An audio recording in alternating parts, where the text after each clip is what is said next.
मित्रों नमस्कार। उम्मीद करता हूं कि आप सभी स्वस्थ होंगे, मस्त होंगे। आपके मन में एक विचार तो उभरता ही होगा कि जो आप अपने संतान पर निवेश कर रहे हैं, दुनिया के साथ संघर्ष करते हुए जो आप अपने बेटे बेटियों को पढ़ाने में लगा रहे हैं, क्या आपका पुत्र आपकी सेवा करेगा या नहीं करेगा? क्या आपके प्रति आज्ञाकारी होगा या नहीं होगा? आज हम इसी चीज का विचार करेंगे कुंडली से, ज्योतिष दृष्टिकोण से। ध्यान रखेंगे, ज्योतिष एक विज्ञान है, केवल आस्था का विषय नहीं है पंडिताई। अगली स्थिति को देखें। आप सभी जानते ही हैं कि हाल के वर्षों में कई माता पिता वृद्धाश्रम चले गए। इस मॉडर्न एजुकेशन की देन है यह पश्चिमी, जिसमें कि आप 10,000 रुपया महीना फीस भरते हैं, उसके बाद यह परिणाम प्राप्त होता है। आपने देखा ही हुआ कि लखनऊ में एक बेटे ने अपने पिता की हत्या कर दी।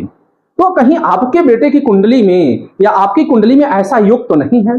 तो खैर, ये तो एक बहुत बड़ा व्यापक विषय है। इसके लिए संपूर्ण कुंडली का विश्लेषण करना होगा और आप अवश्य कराइएगा। एक बार शॉर्ट वे में समझते हैं कि कैसे पिता और पुत्र की कुंडली को देख करके जाना जा सकता है कि पुत्र भगवान श्री राम की तरह आज्ञाकारी होगा कि नहीं होगा। जैसा कि राम जी को एक आदेश मिला और वे वनवास पे चले गए पिता के आदेश पर, ना कि पत्नी के आदेश पर पिता की ही गर्दन उड़ा दी। और वैसा ही आप श्रवण कुमार की कुंडली में योग देखते हैं, तो आपका पुत्र श्रवण कुमार होगा या नहीं होगा, यह योग कैसे देखेंगे? तो सबसे पहले आप दो चीजों का ध्यान रखना है। दो चीजें साथ होने पर विशुद्ध श्रवण कुमार होगा।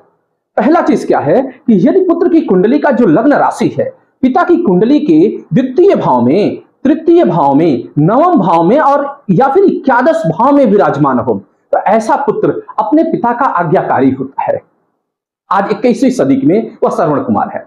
लेकिन अगर साथ ही साथ यदि पुत्र की कुंडली में सूर्य भी मजबूत हो और वह मित्र ग्रह के नक्षत्र में विराजमान हो, तो ऐसी स्थिति में पुत्र 21वीं सदी में भी श्रवण कुमार की भूमिका निभाएगा। तो एक बार आप जरूर देख ले अपने बेटे की कुंडली को, या फिर किसी विद्वान ज्योतिष ब्राह्मण से अवश्य दिखा ले। ये हमारी भारतीय शिक्षा है जो प्राचीन काल से हमें प्राप्त हुई अपने पूर्वजों से। आज इस विद्या का उपयोग करके आप अपने जीवन को सरल